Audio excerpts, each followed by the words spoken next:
Letak Dungus berbatasan dengan Kabupaten Boyolali yang tersohor akan susu sapinya. Tak heran warga Dungus turut beradu nasib mencari rupiah dari mamalia ini. Selain sebagai perahan, sapi juga menjadi simbol kemakmuran pemiliknya. Ya, kegiatan memerah susu seperti ini biasanya dilakukan pada pagi dan sore hari. Dan nantinya hasil perahan susu ini akan dibawa ke pabrik-pabrik susu ternama di Indonesia karena susu ini memenuhi standar kualitas dan kemurniannya. Namun seperti apa kehidupan masyarakat pemerah susu dari Desa Dungus, Klaten, Jawa Tengah ini? Pemirsa, ikuti perjalanan Indonesia Ku.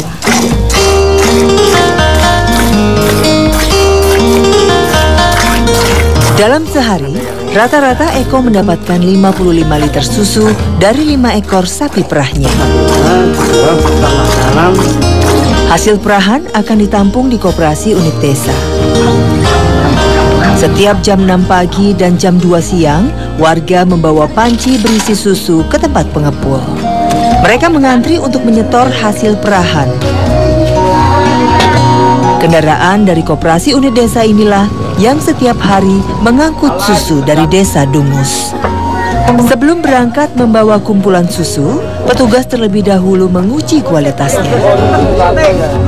Dosimeter ini digunakan untuk mengukur kualitas baik buruknya susu yang akan dibeli para pengepulnya. Jadi kalau misalnya masa jenisnya dia kurang dari 1,020, berarti kualitasnya kurang bagus. Untuk mendapatkan susu yang berkualitas, peternak harus pandai-pandai merawat ternak dengan asupan makanan yang layak. Dan untuk menghemat biaya pakan, para peternak sapi perah menanam sendiri rumputnya. Pakan utama sapi adalah rumput gajah yang ditanam cukup jauh dari tempat tinggal. Perjalanan kami menuju kebun harus terhenti di tepi jurang. Di sini warga telah berkumpul seperti sedang mengantri sesuatu. Pak, ini cari pakannya di mana sih, Pak? Ini di ladang seberang situ, Mbak.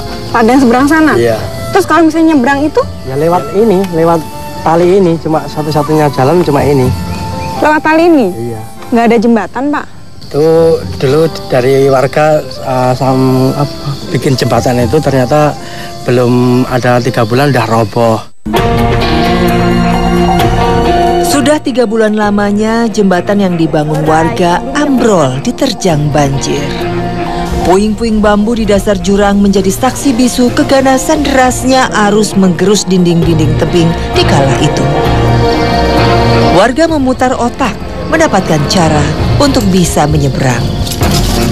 Mereka mendapatkan lintasan penyeberangan bak permainan Flying Fox untuk melintasi jurang selebar 80 meter. Bermodal tali sling, roda timba, dan tali tampar usang, warga menyeberang jurang sedalam 30 meter untuk menuju kebun. Pak, ini talinya kan udah pada aus begini, Pak. Ini aja udah pada pudar nih. Iya. Ini Bapak nggak takut apa, Pak? Ya enggak, Pak. Ya emang talinya sih kelihatannya sudah enggak layak pakai. Cuma peralatan yang ada yang siap cuman ini. Jadi ya gimana, terpaksa nggak takut ya harus pakai alat ini.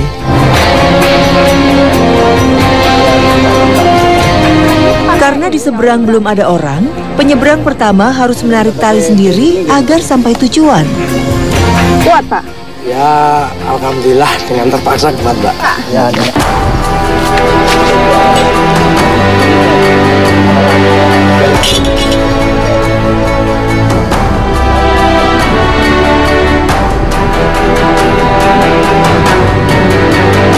Mereka bukanlah sedang bermain di arena outbound, melainkan akan mencari pakan ternak untuk menghidupi keluarga. Tak ada satupun alat pengaman. Tali seling yang menjadi penyangga nyawa mereka hanya dikaitkan pada pohon. Padahal mereka menyeberang sambil membawa beban berat. Ya ini bukan main-main, ini bawa gergaji senso buat nebang pohon. Hati-hati ya, Pak ya.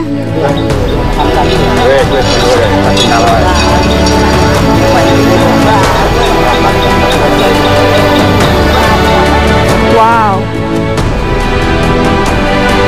Ya, luar biasa sekali perjuangan yang dilakukan oleh masyarakat sini. Jadi harus bertaruh nyawa. Padahal di dalam sini, di dalam jurang ini nih ada batu-batu besar yang kalau misalnya terjadi sesuatu dengan tali ini, batu-batu besar itu siap mengancam nyawa mereka.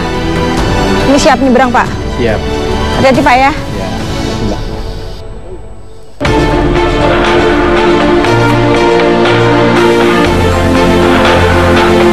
Penasaran dengan apa yang dilakukan warga, saya pun ingin menyeberang. Untuk menyeberang ke sana, saya harus menjaga keselamatan dan menggunakan standar peralatan yang standar sesuai dengan keamanan. Di sini saya akan dibantu oleh teman-teman dari SAR DIY.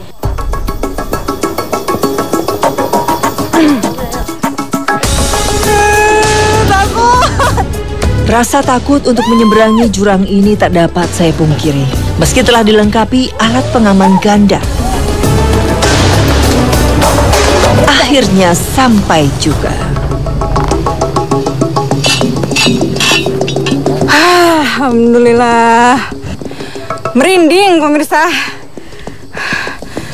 Aduh, ini baru sekali saya nyebrang, padahal masyarakat sini sehari itu bisa bolak-balik ngangkut hasil bumi mereka di sini. Berapa ini, Pak?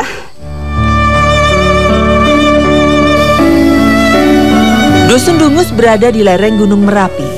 Tanahnya yang subur membuat segala macam tanaman dapat tumbuh di sini. Terutama untuk makanan ternak yang sering mereka sebut dengan rumput kolonjono. Pakan sapi akan lebih baik diberikan dalam keadaan segar. Untuk itu, dalam sehari, warga mencari pakan pada pagi dan sore agar bisa langsung diberikan kepada ternak. Jika tidak mencari dari kebun sendiri, pemeras susu ini harus merogoh kocek sebesar Rp10.000 untuk membeli 1 ikat rumput kolonjono. Dalam sehari, ternak menghabiskan 4-5 ikat. Sebuah harga yang mahal bagi para pemeras susu kecil seperti mereka. Ini berat sekali nih. Kuat, Pak? Kuat. Hati-hati, Pak. Ya. Wow, pada kayu seberat ini nanti akan diseberangkan lewat tali flying fox itu, tali seling itu, Pak ya? Ya. Wah, hati-hati, Pak. Ya. Mari, Pak. Ya.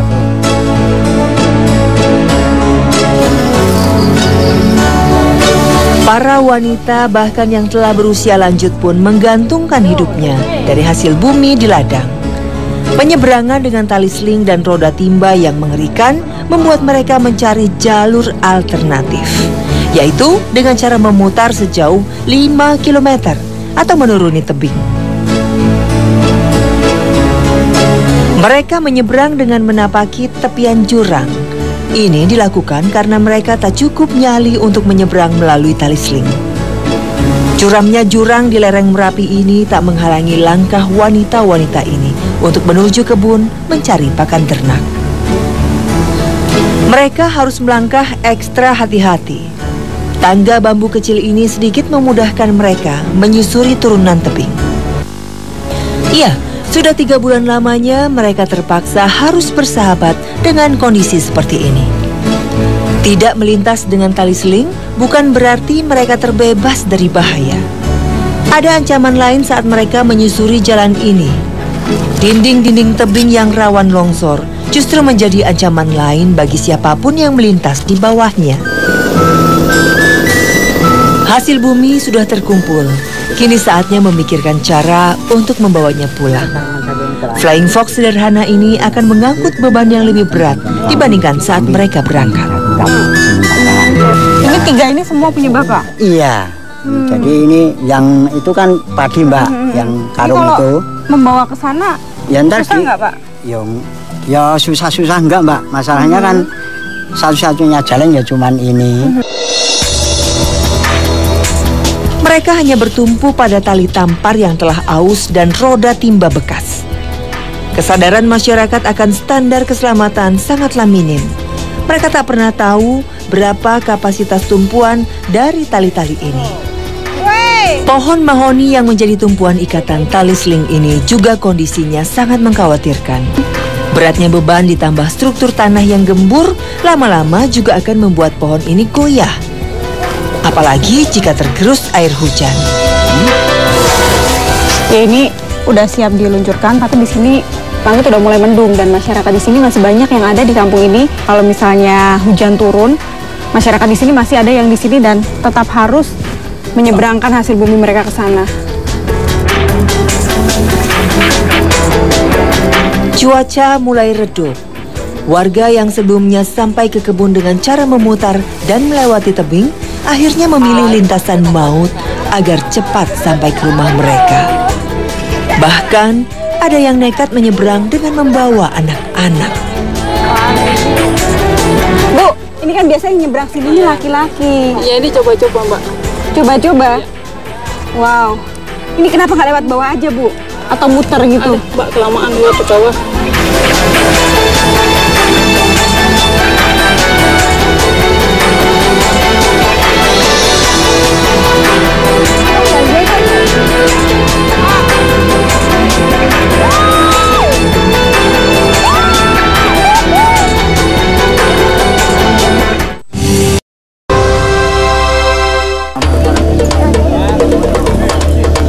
Belum selesai semua menyeberang, hujan pun turun. Meski deras, tak sedikit pun menghalangi niat warga untuk kembali ke rumah. Mereka tak mau menunggu lama, karena ternak harus segera diberi makan. Melintasi tali seling dalam keadaan teduh saja sudah sangat berbahaya, apalagi saat hujan lebat seperti ini. Derasnya aliran air dari hulu siap menggerus dinding-dinding tebing. Sungai yang tadinya kering, kini berubah menjadi deras akibat guyuran hujan. Perasaan saya lebih tegang dibanding saat berangkat. Guyuran air hujan ditambah dengan derasnya aliran sungai di bawah sana membuat saya merinding. Pikiran buruk pun sempat menghantui.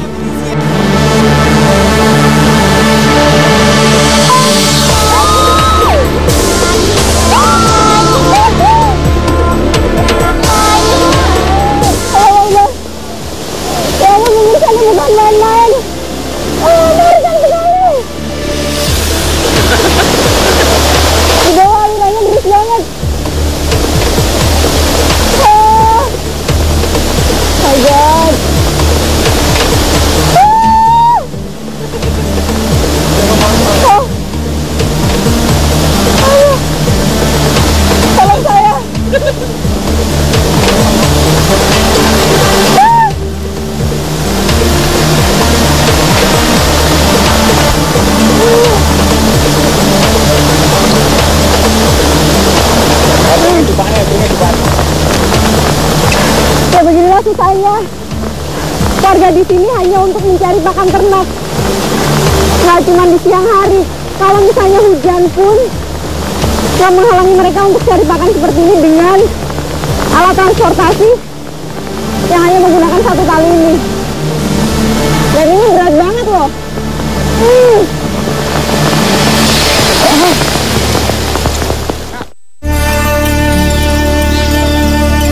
Sebenarnya, dana hampir 5 miliar rupiah telah digelontorkan untuk membangun jembatan di lokasi ini. Tanggapan dari pemerintah daerah seperti apa, Pak? Oh, pemerintah daerah asik ini suasananya. Untuk ini di sini ini ada sekitar 45 warga yang punya lahan di situ. Jadi memang dulu ini ada beberapa tanah yang dulu baru diselesaikan, dulu kan ada sengketa.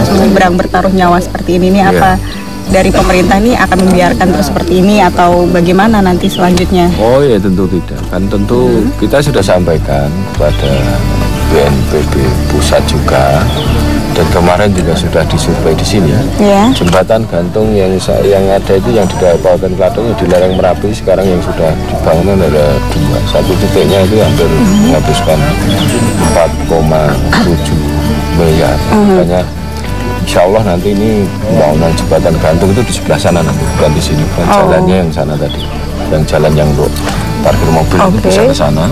Itu jembatannya nanti permanen atau seperti apa jembatannya, Pak? Kalau jembatan gantung itu ya permanen. Tapi kalau jembatan permanen untuk langsung dari beton, tentu akan memakan biaya yang besar dari manfaat sama manfaatnya sama biayanya kan terlalu besar.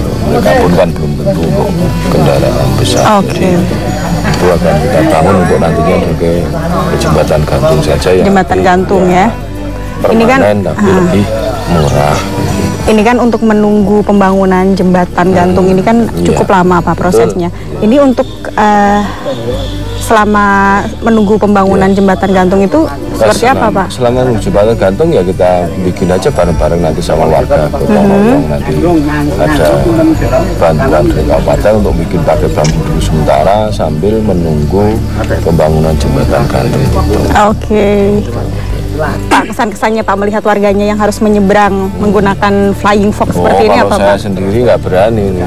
Nggak berani Pak? Nggak berani kalau saya sendiri. Bukan hanya peternak yang didera derita hidup. Kegagalan panen yang disebabkan karena tikus membuat para petani geram. Segala obat pembasmi tak dapat mengalahkan tikus di Klaten. Akhirnya, masyarakat sepakat bersama warga lainnya bergotong royong membasmi tikus dengan cara yang disebut gropyoan tikus. Jadi di sini untuk membasmi tikus ada cara yang sedikit berbeda. Mereka tidak menggunakan obat tapi menggunakan peralatan seperti ini. Jerami kering dan belerang selanjutnya dibakar di dalam alat yang disebut gebosan. Asap yang bercampur gas belerang inilah yang akan meracuni tikus. Gebosan sendiri terdiri dari dua bagian, yaitu corong dan blower. Sepintas, alat ini mirip seperti pistol mainan. Biasanya satu petak tanah ini ada berapa tikus Pak yang didapat? Kalau saya sampai pagi kemarin jam 7 sampai jam 12 dapat 60 tikus. 60 tikus atau 80 tikus. Kemarin sampai setengah sak 100 lebih. Itu satu tempat saja satu. Nah, itu kalau misalnya dibasmi sama alat semprot itu kan biasanya ada obat-obatnya itu Pak. Iya. Itu kenapa nggak pakai alat itu aja Pak? Wah, ya, ternyata rada agak mampu ini. Oh, lebih efektif ini ya? Iya, mudah sekali.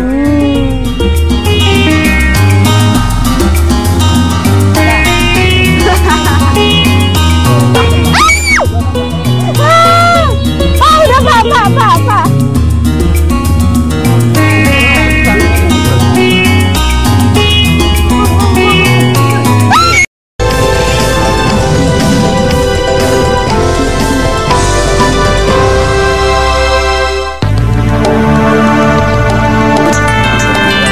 Tikus biasanya berada di tepi sawah di antara jalan setapak.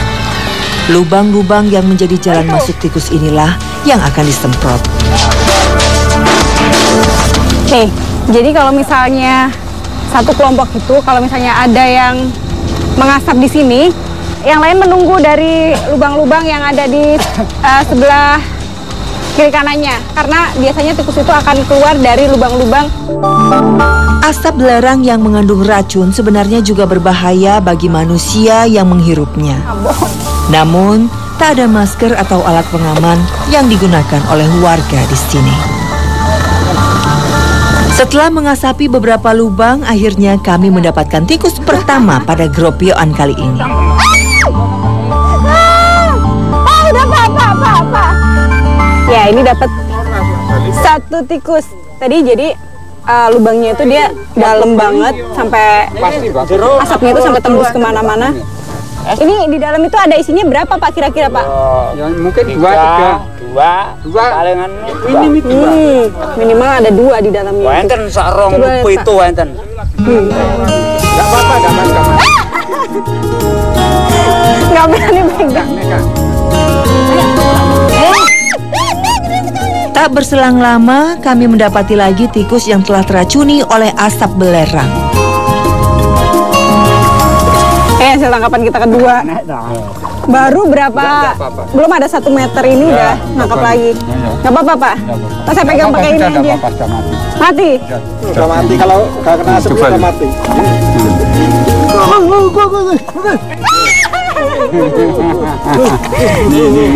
Nih.